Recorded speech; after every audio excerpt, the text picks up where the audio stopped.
Good morning बच्चों।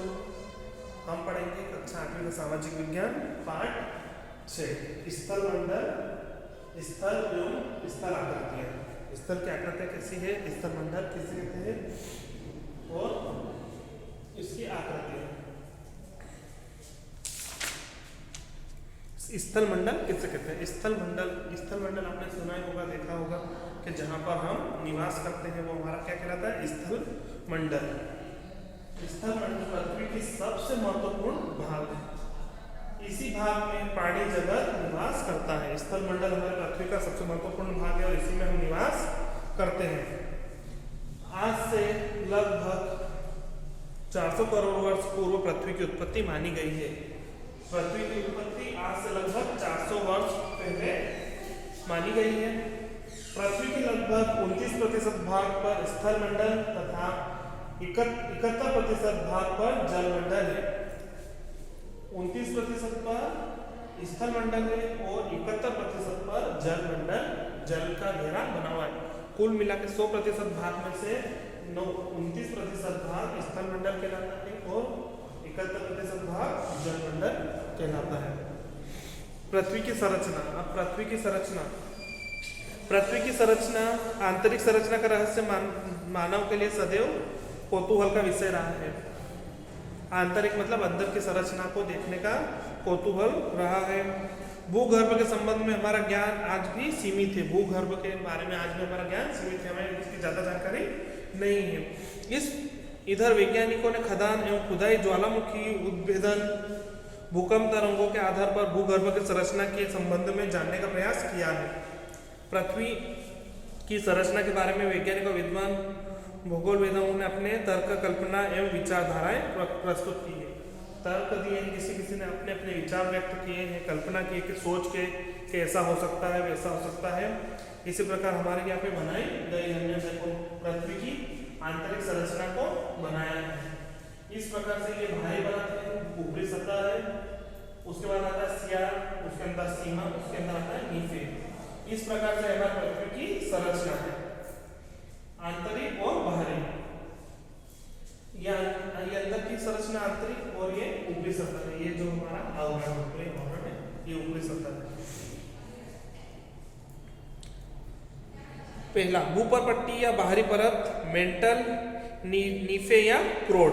पृथ्वी की सबसे बाहरी व ऊपरी परत को भूपर पट्टी कहते हैं या स्थल मंडल कहते हैं एवं जैव जगत में पाया जाता है।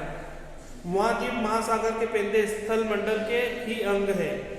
यह मंडल हल्की जलज सेलों से बना हुआ है। हल्की जलज सेलों से मतलब थोड़ा जल की सेल, जलों के द्वारा सेल बनेंगे, इससे बना गया है। इस प्रकार देखो सेल जल में बनती है इस प्रकार से।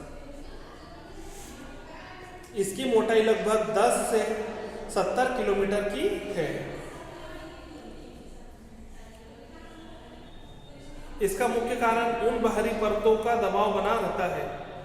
पृथ्वी के आंतरिक भाग में तापमान की अधिकता के बावजूद आंतरिक सेलें तथा धातुएं पिघलती नहीं है, ठोस रहती है। इसका मुख्य कारण उन पर भारी परतों का दबाव बना रहता है। इसके कारण उन पर भारी दबाव बना रहता है। सेल या चट्टान है। धरातल की रचना करने वाले सभी पदार्थ सेलें कहलाते हैं, अर्थात जिन पदार्थों से भूपृष्ठ यानी ऊपरी भाग की निर्माण हुआ है इन्हें सेल या चट्टान कहते हैं। इनमें ग्रेनाइट की तरह कठोर तथा मिट्टी की तरह मुलायम तथा सभी प्रकार के तत्व सम्मिलित है। ये सेलें एक या अनेक खनिजों से मिलकर बना है। पहला है आग्नेय सेल, अवसादी सेल, कांतरिक सेल। निर्माण के आधार पर सेलों के 3 प्रकार हैं, आग्नेय सेल, अवसादी सेल और कायांतरित सेल। आग्नेय सेल, ये सेल भूपृष्ठ की प्रारंभिक सेलें हैं। कभी कभी गर्म पिघला पदार्थ इस छिद्र या दरार के से बाहर निकलकर भूपृष्ठ पर फैलता है तो वह बहुत जल्दी ठंडा होकर कठोर हो जाता है। इस प्रकार बनी आग्नेय सेल को बेसाल्ट कहते हैं। यह सेल गहरे काले रंग की, कठोर तथा भारी होती है। सड़क बनाने में इसका उपयोग किया जाता है। देखिए आप लोगों ने सड़क निर्माण देखा होगा, जो गिट्टी के रूप में जो हम बनाते हैं तो उसके रूप में इसका उपयोग किया जाता है। अवसादी सेल, जलवायु एवं हिम द्वारा बहाकर लाए गए कंकड़ पत्थरों से छोटे छोटे कण जीवाश्म आदि भूभाग पर समुद्र तट के परतों के रूप में जमा होते हैं। इस प्रकार जमे पदार्थ को अवसाद कहा जाता है। ये अवसादी सेल। कायांतरित सेल, हमें तीनों सेलों के चित्र भी दिए गए हैं। कायांतरित सेल जब आग्नेय तथा अवसादी सेलों के रूप में रंग और गुण में आंतरिक ताप तथा दबाव में कारण पूर्ण रूप से परिवर्तन हो जाता है तो उन्हें कायांतरित या परिवर्तित, कायांतरित यानी बदलना, परिवर्तित होती हुई सेल, इसलिए इसको कायांतरित सेल कहा गया है। चूने के पत्थर से संगमरमर, बलुआ तथा क्वार्टनाइज, चिकनी मिट्टी से स्लेट तथा कोयले के से ग्रेफाइट और हीरा बनते हैं। ये सेलें अधिक कठोर तथा रवेदार होती है। कायांतरित सेलें क्या होती है? अधिक कठोर और रवेदार। और अवसादी सेलें पृथ्वी के ऊपरी धरातल का लगभग 80% भाग अवसादी चट्टानों से ढका रहता है। 80% भाग पृथ्वी का जो हमारा है वो अवसादी सेलों से ढका रहता है। और ये हमको तीनों के चित्र दिखाई दिए हैं, बताए हैं। ए ग्रेनाइट चट्टाने, बी बेसाल्ट चट्टाने। अवसादी सेलें कंकड़, रेत, चीका, जीवाश्म। और ये डाइक और रूपांतरण। डाइक और रूपांतरण मतलब इस प्रकार से फिर इसका रूपांतरण इस प्रकार होता है। स्थल आकृतियां के प्रकार। स्थल आकृतियां के प्रकार है, कितने प्रकार है? मुख्य तो 3 प्रकार। स्थल आकृतियों के 3 प्रकार है: पर्वत, पठार, मैदान। पर्वत वह धरातल का जो भाग अपने आसपास के भाग के अत्यधिक ऊंचा हो, जो भाग हमारे जो समतल भाग से ऊंचाई में होगा, घाटी जैसा होगा, आपने देखा होगा, उसे कहते हैं ऊंचा होता है। अर्थात समुद्र तल से 1000 मीटर या इससे अधिक ऊंचाई वाले को पठार या पर्वत कहते हैं।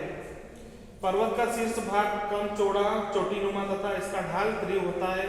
पृथ्वी के संपूर्ण स्थलीय भाग के लगभग 20% भाग पर पर्वतियों का विस्तार पाया जाता है। ये नदियों के उद्गम स्थल होते हैं, जलवायु पर प्रभाव डालते हैं तथा इससे खनिज पदार्थ भी प्राप्त होता है। ये नदियों पर दबाव भी डालते हैं, उद्गम स्थल भी है और जलवायु पर प्रभाव भी पड़ता है इनका, और खनिज पदार्थ भी इनसे प्राप्त होते हैं। किससे? पर्वत से। अब हम आते हैं पठार। धरातल का वह भाग जो ऊंचा, विस्तृत एवं ऊपर से मेज की भांति सपाट हो। ऊंचा भी हो लेकिन समतल भी, ऊपर जाने के बाद वो समतल भी, उसको कहते हैं पठार। जो समुद्र तल से 600 मीटर या इससे अधिक ऊंचा होता है। पर्वत ज्यादा ऊंचा होता है, 1000 मीटर होता है, और पठार 600 मीटर। मैदान। अब आते हैं मैदान पर। धरातल का समतल, चौरस, कम ऊंचाई वाला भाग मैदान कहलाता है। समतल जो ग्राउंड के जैसा हो वो क्या कहलाता है? हमारा मैदान। मैदान भी कई प्रकार के होते हैं। मैदान मानव निवास के लिए सबसे उपयुक्त स्थल है। हम कहाँ रहते हैं? मैदान। मानव जहाँ रहते हैं समतल जगह में ही अधिकतर भवन का निर्माण करते हैं, क्योंकि मैदान ही उनका भोजन, वस्त्र, मकान और आदि आवश्यकता की पूर्ति करता है। अगर हम घाटीनुमा जगह में जाएंगे तो हमें रहने के लिए, खाने के लिए सबकी व्यवस्था नहीं कर पाएंगे, तो हमें समतल मैदान में ही सारी चीजों की पूर्ति होती है।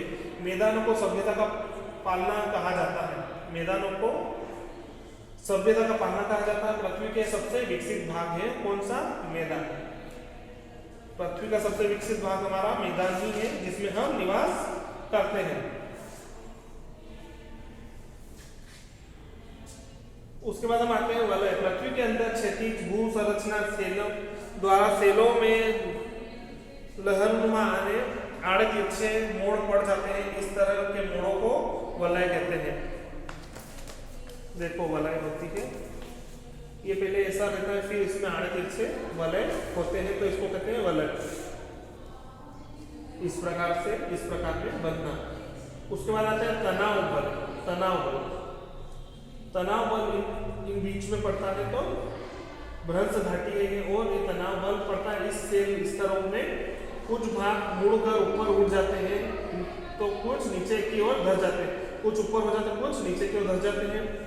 और भ्रंशज क्षैतिज भू संरचना के उत्पन्न दबाव तथा तनाव के कारण सेलों के टूटकर अलग होने की प्रक्रिया को भ्रंशज कहते हैं। देखो इस प्रकार से बना हुआ था और ये घाटी भ्रंश घाटी के द्वारा ये यहाँ से यहाँ पर टूट गया। तो ये इसमें भूपृष्ठ का कुछ भाग ऊपर से ऊपर उठ के जाता है तथा कुछ भाग नीचे की ओर हो जाता है। देखो ये पहले समतल था, फिर यहाँ से टूट के नीचे आ गया।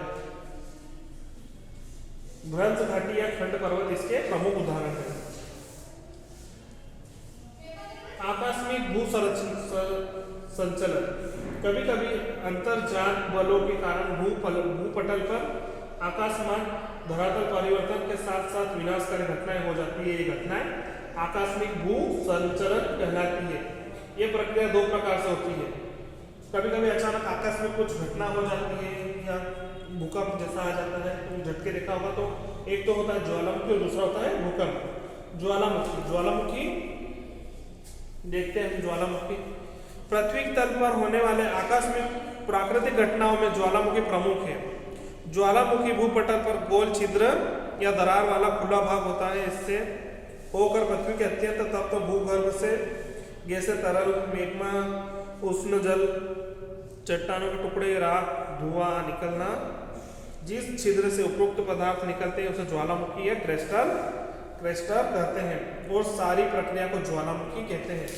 इस प्रकार से हमारा ज्वालामुखी का उद्गम होता है।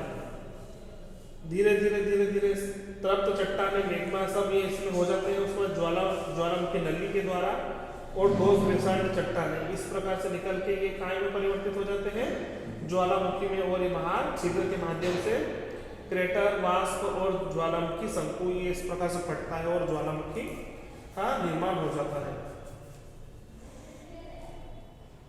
ज्वालामुखी के प्रकार, ज्वालामुखी के भी प्रकार है। ज्वालामुखी का उद्भेदन नियमित रूप से नहीं होता है, कभी होता है कभी नहीं होता। हमेशा इसका उद्भेदन नहीं होता है, कभी होता हो कभी नहीं होता है। ज्वालामुखी का उद्भेदन नियमित रूप से नहीं होता है, इसलिए इसे 3 भागों में विभाजित किया जाता है। इसको भी 3 भागों में विभाजित किया गया है। सक्रिय ज्वालामुखी है, अर्ध सक्रिय ज्वालामुखी या प्रसुप्त ज्वालामुखी या विसुप्त या शांत ज्वालामुखी। 3 प्रकार से बांटा गया है। सक्रिय ज्वालामुखी, जिन ज्वालामुखी से एक बार उद्भेदन होने के बाद निरंतर समय पर उद्भेदन होते रहते हैं उन्हें सक्रिय ज्वालामुखी कहते हैं। इटली के एटना तथा इस्ट्राम्बोली ज्वालामुखी इसके उदाहरण है। ये इटली में हो चुका है और ये इसका उदाहरण है। सक्रिय ज्वालामुखी जो सक्रिय कार्य करते रहते हैं। अर्ध सक्रिय या प्रसुप्त ज्वालामुखी, वे ज्वालामुखी जिनके कई बार उद्भेदन के बाद उद्भेदन की समस्त क्रिया कुछ समय के लिए बंद हो जाती है। मतलब एक बार ज्वालामुखी फटने के बाद वो ज्वालामुखी का कार्य बंद हो जाता है, उसे कहते हैं उद्भेदन। इन्हें अर्ध सक्रिय या प्रसुप्त ज्वालामुखी, इटली का विसुवियस ज्वालामुखी इसका उदाहरण है। विसुप्त या शांत ज्वालामुखी, जिन ज्वालामुखी में एक बार उद्भेदन होने के बाद लंबे समय तक उद्भेदन नहीं होता है, पुनः उसमें उद्भेदन की संभावना भी नहीं होती, उसे कहते हैं विसुप्त। मतलब वो शांत हो गया है, शांत, अब वो वापस से ज्वालामुखी के रूप में नहीं आएगा। अफ्रीका का किलिमंजारो पर्वत इसका उदाहरण है कि वहां पे ज्वालामुखी आने के बाद ये ज्वालामुखी नहीं आ रहा है। अब आते हैं हम भूकंप पे। भूकंप शब्द 2 शब्दों से मिलकर बना है, भू तथा कंप, जिसका अर्थ होता है पृथ्वी का कंपन। पृथ्वी क्योंकि हमारे ये लिखा है भू, तो हम कहाँ रहते हैं, भूमि पर।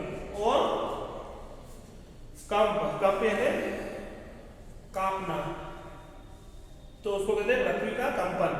जिस तरह किसी शांत जल में पत्थर या टुकड़े फेंकने पर गोलाकार लहरें केंद्र के चारों ओर प्रवाहित होती है, उसी तरह भूगर्भ उद्भेदन गड़बड़ी वाले स्थान से भूकंप लहरें चारों ओर फैलती है। भूकंप की उत्पत्ति जिस स्थान पर होती है उसे भूकंप केंद्र फोकस कहते हैं। भूकंप केंद्र के ठीक ऊपर जहां भूकंप की लहरों का अनुभव सर्वप्रथम किया जाता है उसे भूकंप अधिकेंद्र किया जाता है। जहां पे भूकंप आने की सर्वप्रथम अनुभव किया गया है उसको कहते हैं भूकंप अधिकेंद्र। भूकंप आने के कारण, भूकंप आने के पृथ्वी के अंदर कभी कभी अचानक हलचल होती है जो भूकंप आते हैं। ज्वालामुखी उद्भेदन के कारण भी भूकंप आते हैं। कभी कभी भूगर्भ के अंदर बनने वाली गैसें एवं ज्वालामुखी कमजोर पटल को तोड़कर ऊपरी भाग पे या ऊपर से नीचे निकले कोशिश करते हैं, जिससे भूकंप आते हैं। ज्वालामुखी के समान ही भूकंप भी प्रशांत महासागर के तटीय भागों से अधिक मात्रा में आते हैं। जापान में भूकंप अधिक आते हैं। भारत में हिमालय पर्वत पर भूकंप का मुख्य क्षेत्र माना गया है। भूकंप आते हैं और अभी हमें इससे बहुत कुछ लाभ भी है। भूकंप आने से हमें कुछ लाभ भी होते हैं, जनहानि तो होती है बहुत सारी, लेकिन इसके साथ कुछ अच्छा भी होता है। सभी के लिए अच्छा नहीं होता है, लेकिन भूकंप से हमें कुछ लाभ होते हैं और भूकंप से बहुत सारी हानियां होती है। पहला लाभ पढ़ेंगे, इसमें कभी कभी उपजाऊ भूमि ऊपर उभर जाती है। भूकंप आने से क्या होता है, अल्टा पलटा होने से भूकंप की उपजाऊ भूमि में उभर जाती है, नवीन भू आकार का निर्माण होता है, नवीन जगह मैदानों का निर्माण होता है, जिससे उपजाऊ जमीन होती है और अच्छे आकार में बन जाती है। इनमें बहुमूल्य खनिज पदार्थ आ जाते हैं, धरातल पर आ जाते हैं। धरती में नीचे से ऊपर धरातल में बहुमूल्य खनिज पदार्थ भी आ जाते हैं, जिससे उपजाऊ क्षमता बढ़ जाती है भूमि की। इससे नीचे हो जाने वाले भूभाग पर झीलों का निर्माण होता है। ऊपर नीचे होने से झीलों का भी निर्माण होता है, जिससे हमको पानी की व्यवस्था मिलती है। अब आता है भूकंप से कई हानियां। इससे जनधन की हानि होती है, मनुष्य पशु मारे जाते हैं, इमारतें गिर जाती है, रेलवे सड़क टूट जाती है, कारखाने नष्ट हो जाते हैं, नदियों के मार्ग अवरुद्ध हो जाते हैं, भयंकर बाढ़ आ जाती है, समुद्र में बहुत ऊंची विनाशकारी लहरें उठ जाती है, भूखंडों में दरारें पड़ जाती है तथा कुछ भाग नीचे धस जाते हैं, लोगों के घर गिर जाते हैं, बाढ़ें आ जाती है। इस प्रकार से बहुत सारी जनहानियां भी होती है। आज हमारा पाठ यहीं समाप्त होता है स्थल मंडल का। हम अगले पाठ में पढ़ेंगे। धन्यवाद बच्चों।